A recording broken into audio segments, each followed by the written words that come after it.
Welcome students, welcome you arts academy class 12 political science chapter 2 दो द्रव्यता का अंत। Topic Soviet प्रणाली क्या थी, इसके ऊपर बात कर रहे हैं। आज इस टॉपिक की ये लास्ट वीडियो है, इसके बाद हम नेक्स्ट टॉपिक स्टार्ट करेंगे। लेकिन इससे पहले इस टॉपिक में हमने किस चीज के बारे में डिस्कस किया, तो मोस्टली इसमें हमने जो पूरा पढ़ा वो सोवियत प्रणाली, सोवियत व्यवस्था, साम्यवाद व्यवस्था या समाजवादी व्यवस्था के बारे में पढ़ा।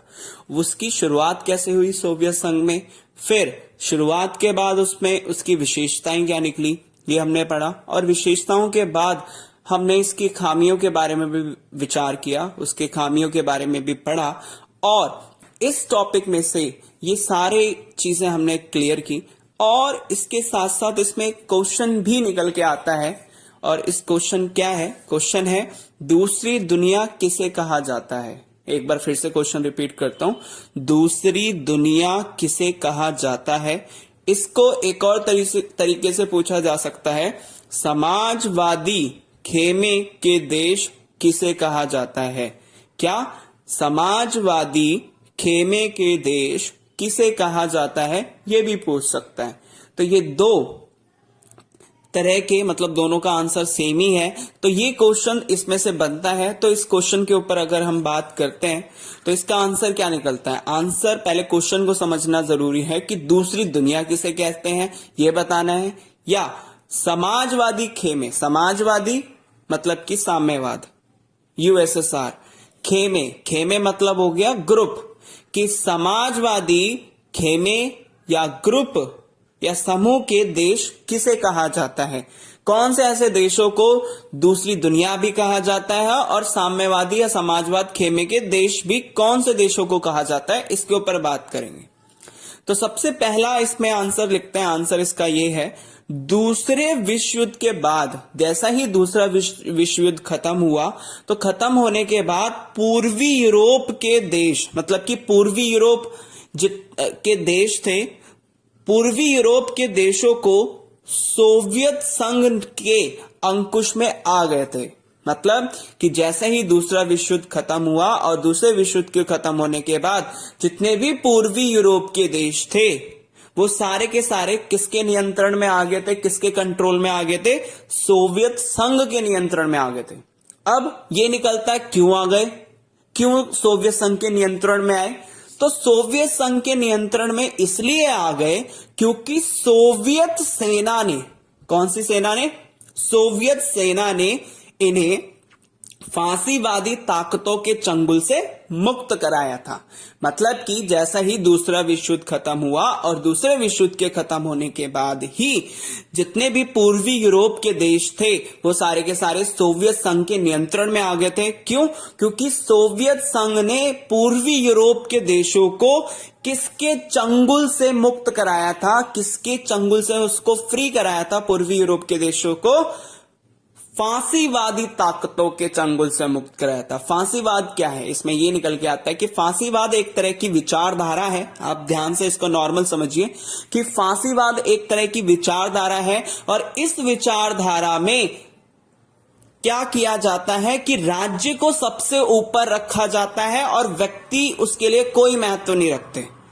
राज्य ने जो बोल दिया वही व्यक्ति सारे करेंगे। कोई व्यक्तिगत स्वतंत्रता, लोकतंत्र, कोई कुछ नहीं होता। जो एक बार राज्य ने बोल दिया कि जो सारी की सारी शक्तियां हैं, फांसीवादी विचारधारा में क्या होता है कि सारी की सारी जो शक्तियां हैं वो किसी एक व्यक्ति के हाथ में आ जाती हैं। तो एक व्यक्ति के हाथ में आ गई तो वो व्यक्ति जो भी कहेगा वही सारी चीजें होंगी, जो उसके मन में आएगा वही वो सारी चीजें करेगा, और मजबूरन वहां की जनता को उसका कहना मानना पड़ेगा। किस लिए? वो देश के हित के लिए। मतलब कि इसमें क्या होता है, इसमें राज्य के पास सारी शक्तियां होती हैं। राज्य जो करता है, राज्य जो बोलता है, तो उसको ये माना जाता है कि वो राज्य के हित में है, देश के हित में है, व्यक्ति के हित में, चाहे वो हो ना हो, व्यक्ति को उसको मानना पड़ेगा, चाहे वो चीज गलत ही क्यों ना हो। अगर एक बार राज्य ने जो बोल दिया तो बोल दिया, उस पूरी की पूरी जनता को वो मानना ही पड़ता था। इसमें ना लोगों को कोई शक्ति प्राप्त, ना उनको स्वतंत्रता। अगर हम दूसरी विचारधारा की बात करें, उदारवादी व्यवस्था, या फिर मीन साम्यवादी व्यवस्था। तो इसमें क्या होता है कि इसमें व्यक्तियों को ज्यादा स्वतंत्रताएं दी जाती हैं। उदारवादी व्यवस्था में ज्यादा से ज्यादा किसका समर्थन किया जाता है? लोगों की स्वतंत्रता में, लिबरलाइजेशन या लिबरलिज्म। तो ये सारी चीजें किसमें फोकस किया जाता है? व्यक्तियों की स्वतंत्रता पे फोकस करती हैं विचारधाराएं। लेकिन अगर हम फांसीवाद की बात करें तो फांसीवाद में क्या होता है? लोगों की कोई व्यवस्था या लोगों को कोई भी महत्व नहीं दिया जाता, जो और शक्ति किसी एक व्यक्ति के हाथ में आ जाती है और वो व्यक्ति जो बोलता है पूरी की पूरी जनता को वही करना पड़ता है। तो ये एक बहुत ही बेकार विचारधारा थी। तो इन विचारधाराओं के जो लोग थे, जो राज्य थे, उससे मुक्त कराया। मतलब पूर्वी यूरोप पर पूरा का पूरा इसका फांसीवादी ताकतों का, फांसीवादी जो ताकतें, जो इस विचारधारा को मानने वाले लोग था, उनका कंट्रोल था। तो सोवियत संघ की सेना ने क्या किया? इन सारे के सारी फांसीवादी ताकतों को हराया। और हराने के बाद अब क्या होता है कि जब भी कोई नया देश बनता है, या पूर्वी यूरोप के सारे देश फ्री हो गए। कैसे फ्री हो गए? कि वहां पर जो पहले सिस्टम चल रहा था वो फांसीवादी ताकतें चला रही थी, और फांसीवादी ताकतों के चलाने के बाद अब वहां पे उस देश को, उन देशों को चलाने के लिए कोई ना कोई व्यवस्था की जरूरत पड़ेगी, कोई ना कोई सिस्टम की जरूरत पड़ेगी। जैसे हम एग्जाम्पल में माने, भारत के एग्जाम्पल से हम ज्यादा समझ सकते हैं। क्या हुआ? 1947 से पहले भारत पर किसका नियंत्रण था? अंग्रेजों का। अंग्रेज सारी व्यवस्थाएं चलाते थे अपनी मर्जी से, जैसा भी वो काम करते थे। लेकिन 1947 के बाद क्या हुआ?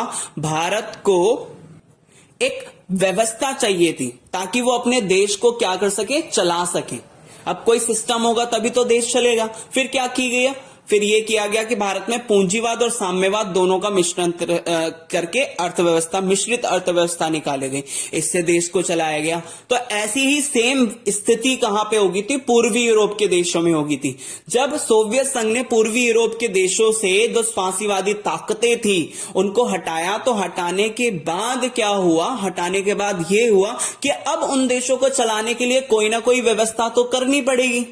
और उनको मुक्त किसने कराया? सोवियत संघ ने कराया। तो सेम वहां की जो राजनीतिक और जो सामाजिक व्यवस्था थी उसको किसके रूप में ढाला गया? सोवियत संघ के रूप में ढाला गया। मतलब सोवियत संघ में जो व्यवस्था थी, साम्यवाद, समाजवाद, उसके रूप में ढाला गया। तो यही इसमें निकला कि दूसरे विश्व युद्ध के खत्म होने के बाद पूर्वी यूरोप के जितने भी थे वो सोवियत संघ के नियंत्रण में आ गए थे। क्यों आ गए थे? क्योंकि सोवियत संघ ने उनको फांसीवादी ताकतों के चंगुल से मुक्त कराया था।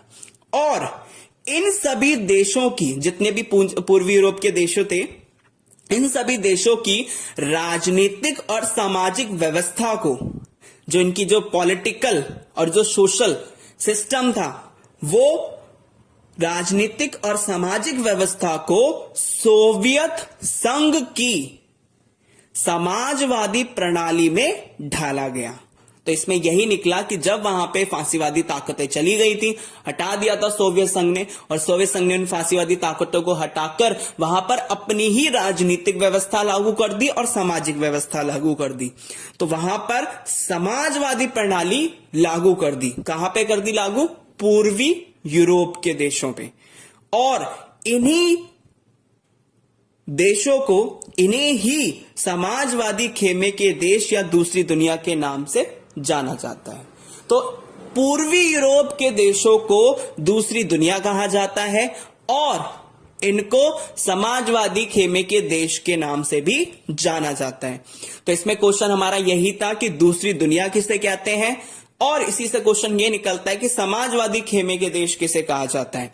तो इसमें आंसर यही निकला कि पूर्वी यूरोप के देशों को सोवियत संघ ने फांसीवादी ताकतों से मुक्त कराया था, उनके चंगुल से मुक्त कराया, और उसके बाद वहां पे समाजवादी प्रणाली, व्यवस्था लागू कर दी। और व्यवस्था लागू करने के बाद इन्हें दूसरी दुनिया के नाम से जाना गया, पूर्वी यूरोप के देशों को। इसके साथ साथ इन्हें समाजवादी खेमे के देश के नाम से भी जाना गया। होप सो आपको ये पूरा टॉपिक समझ में आया होगा। Thank you.